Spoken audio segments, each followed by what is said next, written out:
بسم اللہ الرحمن الرحیم الصلاة والسلام علیکہ یا سیدی یا رسول اللہ وعلی آلکہ و اصحابکہ یا رحمت للعالمین۔ معزز سامعین و ناظرین، دیوبند مسئلہ کے بناسبتی مناظر قذاب زمانہ مولوی ابو ایوب دیوبندی بروزن دیوگندی جو کہ اپنی اس ویڈیو میں اپنے بزرگوں پر مذاق، اپنے بزرگوں پر طنز اور اپنے بزرگوں سے حوالے مانگ رہا ہے، ثبوت مانگ رہا ہے، اور بیچارے کو پتہ ہی نہیں ہے، کیونکہ دیوگند کے ایسے ہی مناظر ہوا کرتے ہیں جن کو اپنے گھر کا پتہ ہی نہ ہو۔ تو وہ مولوی ابو ایوب دیوبندی کا ذرا 2 منٹ کا آپ کلپ سماعت فرمائیں، پھر اس کے بعد انشاءاللہ ہم اس پر تبصرہ کرتے ہیں۔ ہم گئے تو ایک آدمی نا وہاں جو زیارتیں کرواتے ہیں وہ اٹک کا تھا اور مولوی تھا، وہ سنانے لگا کہ جی دیکھو وہ جو صاحب تھا نا 350 سال سے انتظار کر رہا تھا کہ حضور تشریف لائیں گے اور زیارت کروں گا میں۔ بس پھر جب وہ جگہ نہ ملی تو اس نے صدیق اکبر کو ڈس دیا۔ میں نے اسے بعد میں کہا بھائی سانپ بھی مجھے عجیب لگتا ہے اور تو بھی عجیب ہی لگ رہا ہے، تیری عقل تو سب کی عقل ہی کو جی ہے۔ کہتا وہ کیسے؟ میں نے کہا اس لیے کہ سانپ 350 سال سے وہاں بیٹھا ہوا ہے اور قریب ہی سرکار مکہ میں تشریف فرما اور 40 سال تک رہے ہیں، تو وہاں آ کے کیوں نہیں دیدار کر سکتا؟ وہاں جلا تھا، اتھے بیٹھو ہے، اتنے باہر نکل کے آ جاتا، اتھے بیٹھو ہے۔ یہ تو مطلب وہ سوچ رہے اپنے کو سجنا نبی تو وہاں زیارت کے لیے جا۔ پھر دوسری بات میں نے کہا 350 سال سے اسے پتا تھا یہ کس نے لکھا ہے، کہاں لکھا ہوا ہے واقعہ۔ پھر میں نے کہا تیسری بات زیارت ہی کرنا چاہتا تھا اور اتنا اشتیاق تھا اور اتنا محبت عقیدت سے بیٹھا ہوا ہے، تو پھر اس صدیق کو ڈس رہا ہے جس کی گود میں نبی آرام فرمائے۔ یہ تیری بات ہماری سمجھ میں تو نہیں آتی۔ کہتا میں تو جی سنی سنائی یہ گلان میں پڑھی نہیں آئی ہے، میں کہتے بیان تو کی پڑھی نہیں ہے۔ بعض لوگ اس پہ بڑے خوش ہوتے ہیں کہ واہ بھائی کیا بات ہے، سانپ کی زیارت کے لیے آیا ہوا تھا، زیارت کے لیے آیا ہوا تھا، 10 صدیق کو رہا، یہ کیا بات ہے؟ اور جو صدیق کو ڈسے وہ نبی کا عاشق کیسے ہو سکتا ہے؟ معزز سامعین و ناظرین، آپ نے مولوی ابو ایوب دیوبندی جو کہ دیوبند مسئلہ کا بناسپتی مناظر ہے اور جہل اعظم ہے، اس بیچارے کو اپنے گھر کا پتہ ہی نہیں ہے، تو یہ کہہ رہا ہے کہ ہم وہاں گئے تو ایک وہاں مولوی موجود تھا جو کہ اٹک کا تھا، کہاں پر؟ غار ثور پر۔ تو وہ مولوی سنانے لگا کہ جی دیکھو وہ جو سانپ تھا 350 سال سے انتظار میں تھا کہ حضور تشریف لائیں گے اور میں زیارت کروں گا۔ بس جب وہ جگہ نہ ملی تو اس نے صدیق اکبر کو ڈس لیا۔ مولوی ابو ایوب صاحب کہتے ہیں کہ میں نے اس سے بعد میں کہا کہ سانپ بھی مجھے عجیب لگتا ہے اور تو بھی مجھے عجیب لگتا ہے، تیری عقل اور سانپ کی عقل ایک جیسی ہے۔ معزز سامعین و ناظرین، غار ثور پر ایک آدمی موجود تھا، مولوی ابو ایوب کو وہ سانپ کا واقعہ سنانے لگا، کہنے لگا کہ صدیق اکبر کو جس سانپ نے ڈس لیا تو وہ 350 سال سے یہاں پر موجود تھا اور صدیق اکبر کو ڈس لیا۔ تو مولوی ابو ایوب صاحب کہتے ہیں کہ میں نے اس بندے سے کہا کہ تو بھی مجھے عجیب لگتا ہے اور سانپ بھی مجھے عجیب لگتا ہے، سانپ کی عقل اور تیری عقل میں کوئی فرق نہیں ہے، ایک جیسی عقل ہے۔ ابو ایوب دیوبندی دیو کا مناظر کہتا ہے کہ نبی 40 سال مکہ میں رہے تو یہ سانپ وہاں کیوں نہیں گیا۔ یہ دیوگند کا جو بناسپتی مناظر ہے کہتا ہے کہ جب نبی کریم صلی اللہ علیہ وسلم 40 سال مکہ میں تھے تو سانپ وہاں کیوں نہیں گیا زیارت کرنے کے لیے اور وہاں بیٹھا ہوا ہے، کہتا ہے کہ غار میں بیٹھا ہوا ہے۔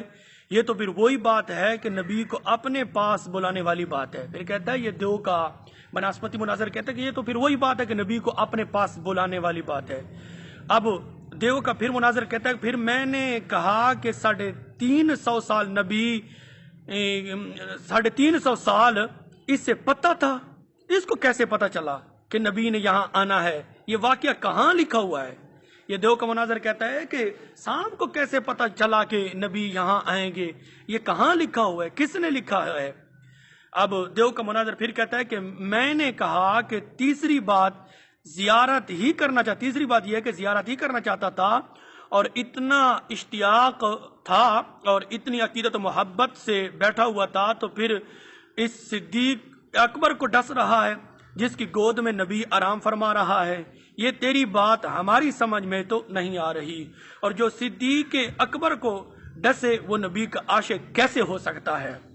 اب یہ دیوبند مسلک کا جو بناسپتی مناظر ہے، یہ ساری باتیں اپنے مولوی پر طنز اور مذاق کر رہا ہے، اور اپنے مولوی سے ثبوت مانگ رہا ہے، اور اپنے مولوی کو کہہ رہا ہے کہ تیری عقل اور سانپ کی عقل ایک جیسی ہے۔ اب اس کا ذرا ثبوت آپ ذرا سماعت فرمائیں۔ معزز سامعین و ناظرین، میرے پاس کتاب موجود ہے جو کہ آپ سکرین پر دیکھ رہے ہیں۔ کتاب کا نام ہے ملفوظات فقیہ الامت، جلد نمبر 1 صفحہ نمبر 40 ہے۔ دیوبند مسلک کے فقیہ الامت یعنی کہ محمود الحسن، یہ دیوبند مسلک کے ان کا بہت بڑا ایک نام مانا جاتا ہے، مولوی محمود الحسن کا۔ یہ مولوی محمود الحسن مولوی ابو ایوب کی طرح کوئی ٹٹو مولوی نہیں ہے۔ محمود الحسن کا اپنے باطل مسلک کے اندر ایک بہت بڑا نام ہے۔ اب یہ دیکھیں کہ کیا لکھ رہا ہے، غار ثور میں ابو بکر کو ڈسنے والا سانپ، یہ ہیڈنگ ہے۔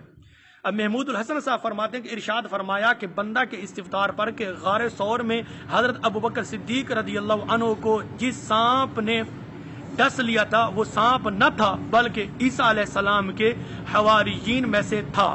اس نے جناب نبی کریم صلی اللہ علیہ وسلم کی زیارت کی تمنا حضرت عیسیٰ علیہ السلام سے کی، تو حضرت عیسیٰ علیہ السلام نے حق تعالی شانہ سے دعا کی۔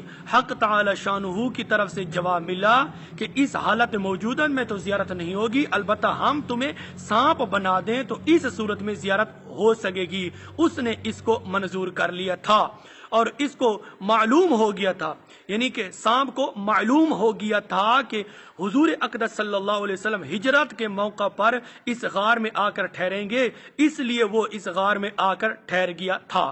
بس یہ سانپ وہ حواری تھا اور حضرت ابوبکر کو ڈس لیا تھا، اس وجہ سے کہ انہوں نے اس کے سوراخ پر اپنا پیر رکھ لیا تھا تاکہ حضور علیہ السلام کو کوئی زہریلا جانور اس سے نکل کر ڈس نہ لے، اس سے وہ محروم زیارت ہو جاتا۔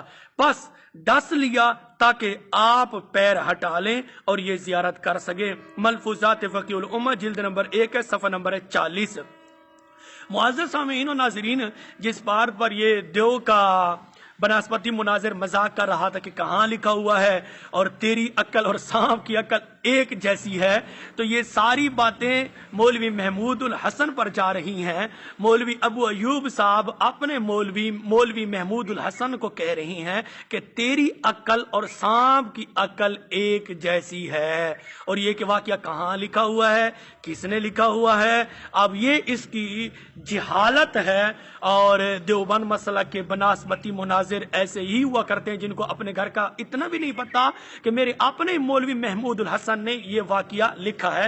ملفوظات فقیہ الامت، جلد 1 صفحہ نمبر ہے 40۔ پھر کہتا ہے کہ 40 سال مکہ میں رہے تو یہ سانپ وہاں کیوں نہیں گیا؟ تو بھائی ابو ایوب صاحب، یہ بات محمود الحسن سے پوچھو، اس نے لکھا، یہ ساری باتیں اس پر جا رہی ہیں۔ اب ابو ایوب صاحب کی بات سے ثابت ہوا کہ مولوی محمود الحسن کی اور سانپ کی عقل ایک جیسی ہے۔ مولوی ابو ایوب صاحب اب پوچھیں محمود الحسن سے کہ تم نے یہ کہاں سے لکھا ہے، کہاں سے یہ واقعہ لکھا ہے، کہاں سے یہ واقعہ لیا ہے، اور اس کا ثبوت کیسے ہے؟ تو یہ ساری باتیں کس پر جا رہی ہیں؟ مولوی محمود الحسن پر فٹ ہو رہی ہیں، جو کہ مولوی ابو ایوب صاحب اپنے کلپ میں کہہ رہے تھے۔ اب معزز سامعین و ناظرین، ہم نے مولوی ابو ایوب صاحب کے اپنی ہی زبان سے، اپنی کلپ سے یہ ثابت کر ڈالا ہے کہ مولوی محمود الحسن کی عقل اور سانپ کی عقل ایک جیسی ہے۔ مولوی ابو ایوب صاحب کی بات سے ثابت ہوا کہ مولوی محمود الحسن بھی عجیب ہے اور سانپ بھی عجیب لگتا ہے، اور اس سے یہ بھی ثابت ہوا کہ سانپ کو پتہ تھا کہ نبی کریم صلی اللہ علیہ وسلم ہجرت کر کے یہاں ٹھہریں گے، کیونکہ یہ محمود الحسن صاحب خود لکھ رہے ہیں کہ سانپ کو معلوم ہو گیا تھا کہ حضور اقدس صلی اللہ علیہ وسلم ہجرت کے موقع پر اس غار میں آ کر ٹھہریں گے۔